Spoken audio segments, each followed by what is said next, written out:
Barry, I'm superintendent down at the Tifton Irrigation Research Park in Camilla, and I'm going to be speaking to you a few minutes this morning about some projects we're working on in drip irrigation, primarily subsurface drip. So this loads.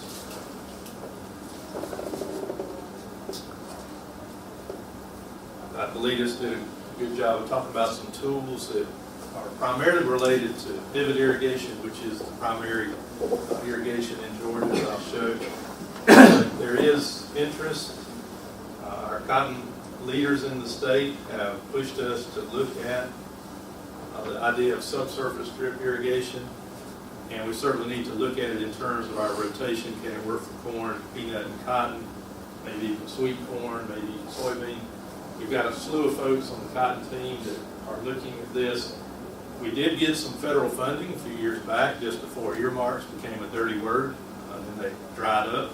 But we were able to put in a nice system in Camilla, where I am, and also up in Midville at the Southeast Research and Education Center, where Dr. Whitaker is located.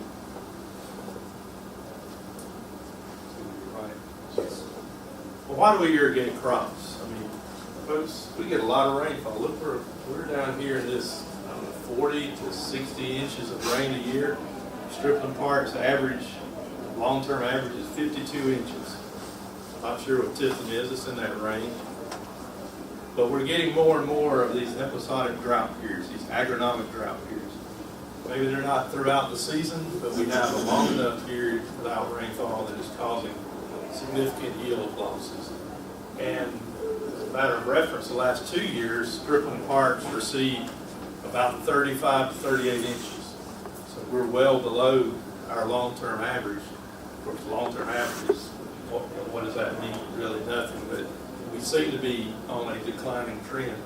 So farmers have a lot of reasons. They want to increase yield in low rainfall years, certainly, but they want yield stability.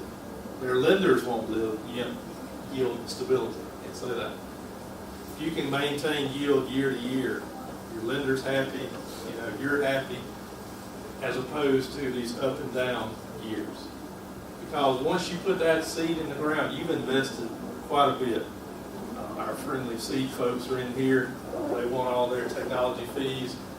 Fertilizer folks want their payment. You've invested a lot, and you want to safeguard that investment. So you're managing that risk with irrigation. And certain pest controls and fertilizers function better or function only if they have rainfall or irrigation. But as you know, a lot of competition for water. Dr. Melidis mentioned the water wars. The reason we've been working so hard in southwest Georgia. So this irrigation water management idea is vitally important. And that's where drip irrigation can play a role. Now, I mentioned center pivot irrigation. This is a map from about 2005, 2006. Dr. Jim Hook put together. It's just showing the center of every center pivot in the state. You see below the fall line, and then you see in southwest Georgia. At that time, there were about 13,000 center pivots and about 2,000 drip systems. So it's quite a bit of difference. Drip is growing, but certainly center pivots are going to be here to stay. And well over half of our center pivots are in about a 5-county area down in southwest Georgia. So I don't see large fields, I'll show this data in a minute, don't see large fields ever switching to something like drip, but there are some cases where it's useful. So why would we even consider drip? One of the big reasons is with overhead irrigation, we're losing the water that we pay for. We don't pay for the water in Georgia yet, but we do pay to have that water moved from its source to the field. We have drift losses, we have evaporation losses. We certainly can do deep percolation occasionally if we put enough water on it. So with our best center pivots, we're around 90% efficient, meaning 90% of that gallon I pumped reaches that plant and does some good. With drip irrigation, we're pushing 95, 98% efficiency. We don't have a lot of those losses. So we have high application efficiency. We're putting the water and nutrients right in that rooting zone. We can operate off lower pressure. Most drip systems around 10 psi. We can operate often on lower capacity wells. I get this call a lot from smaller growers, hobby growers. I want to irrigate my passion, but I have a house well. Can I do it? Well, you can't do it with a traveler. You got to have high pressure, high volume. But with drip, you may be able to use that smaller well. You can divide your field up into zones and automate it quite easily. We're not watering the surface, so sometimes we improve our disease and weed conditions. Very easy to automate. That drip system stays right there. It comes back to a manifold. You can put solenoid valves. You can put time clocks on that. It's very easy to automate. And we've shown over the years, studies here at UGA, Kansas, Texas, that we can save water, get similar yields. Dr. Ritchie saw that we decrease early season fruit loss, no yield loss, going or using a comparison between drip and overhead. And the nice thing, and that's where this fits in, is it can be fitted to any field shape. If you have a field that center pivot just doesn't work well, it would cost you a lot, and leave out a lot of dry corners, well, maybe you need to think about subsurface drip. And what we're talking about is buried supply lines, usually. You see these here at our facility, and then you just see the drip tape coming up out of the pipe and going between two rows. This was our very first project. We got it in a little late that year. And here you see the drip tapes going in, and they're between every pair of rows, the soft minerals we call them. We're looking at all forms of tillage in our study. And you can put it in with a single row rig that we did the first time. We've used a 2-tape rig, and there are 3-tape rigs. Each one has its places. This is when we were installing up at Midfield. See the rows where we're putting those. We're actually having to drive where we'll be planting because of the way this 3-row rig worked, but worked pretty well. Maintaining the depth, that's what you're worried about, is keeping your depth right.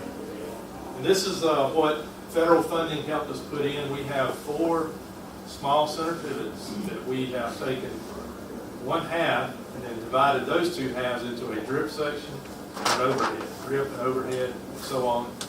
And you see those here so that we can compare directly overhead with drip. We also have a number of treatments set up with 2 varieties. We're using 1050 and 1740. Just because we started with that 3 years ago, we brought those varieties forward. We have drip tape at a shallow depth, 3-inch, and a deep depth, 12-inch. We don't know which is best, or didn't know going into this. With sandy soils, we thought we needed to be shallower because the water tends to go down instead of moving laterally. But if you've ever worked with shallow tape, it is a logistical nightmare. You nick it, you get it. 12-inch, you can dig peanuts. We showed that this year. It's out of the way. We have 2 sensor treatments where we're looking at the same sensor Dr. Letus mentioned at 2 different levels. A full irrigation, only allowing it to dry to here, or a deficit irrigation. We have 2 checkbook schedules. And I'll mention that the checkbook method is in the extension guide. If you pick one of those up, we've got the schedule that you can follow. Works great. No problem with using that. It may use a little more water, but it's going to do a good job, so check that out. We did a full version of that and a 65% of that method, and we had a dry land check, which is really not dry land in our part of the world, so it's a rainfed check. So we put our test in late, back in 2010, with a 3-row or 3-tape rig. I don't recommend putting in drip tape when your cotton's this tall. You need to do it in the winter. We pushed over a lot of cotton, but hey, you know, when the funding finally comes, you jump on it. These were our treatments. We had rain fed, we had deep tape, sensor, full and deficit, I mentioned all that. So we had about 11 treatments going on out there. This is the irrigation that was applied. And I should mention Cal Meeks, our grad student, put together all this data, so I'm basically regurgitating Cal's presentation from the Beltline. So I thank him for his data. Rainfall those 2 years during the growing season was pretty ample, And you see the differences in the application amounts through the drip or last two or overhead for the 2 years. So the full irrigation versus deficit, full checkbook versus deficit, and then full with a sensor for overhead versus deficit. So definitely some differences in there.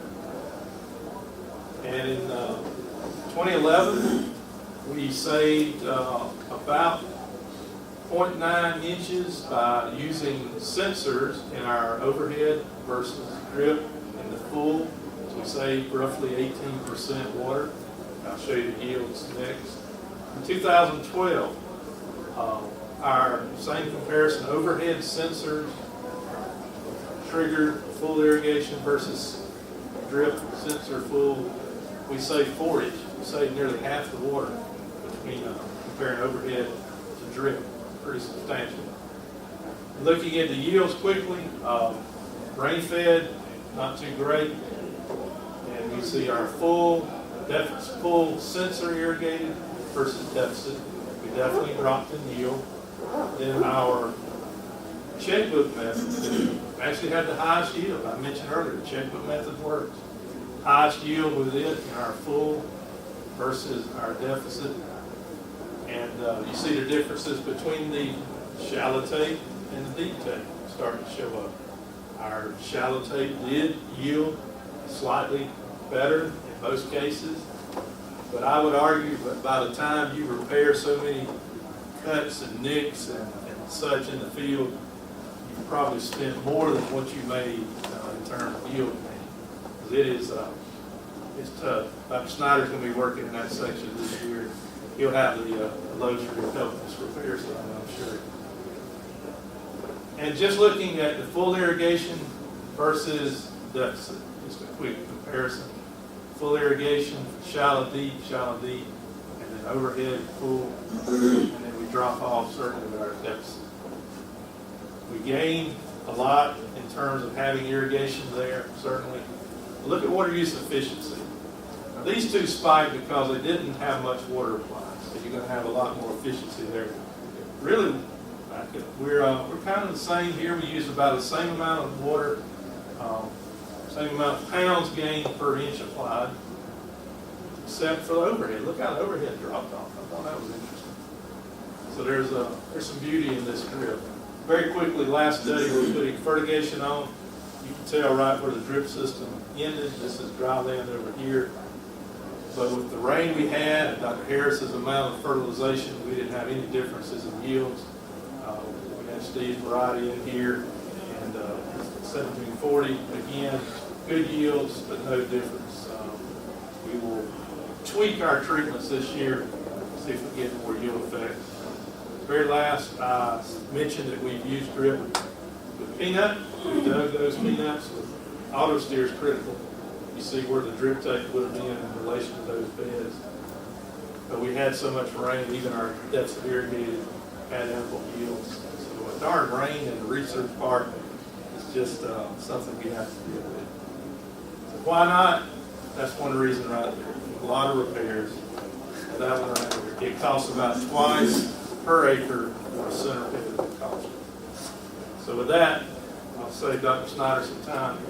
A lot of issues, other issues, you got maintenance issues, filtration, but that scares a lot of growers off. Dr. Shirley would tell you, and others, if you've got a small field, it's working with that. So with that, I'll answer a question or two while he goes over.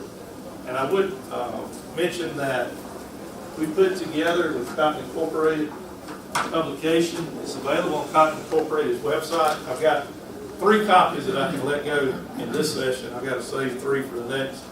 It's not on drip, but it does mention drip. It's very farmer friendly. It's written by people like myself from across the Cotton Belt. And if you don't want to get the hard copy, it is available on the Cotton Inc. website. Just do a Google search for irrigation and Cotton Incorporated. You'll find it. It covers the gamut from why do we irrigate to actually how you irrigate, different stages that plants need water. So a little plug for that. And we're quite proud that UGA was very instrumental in getting this done. Thank y'all.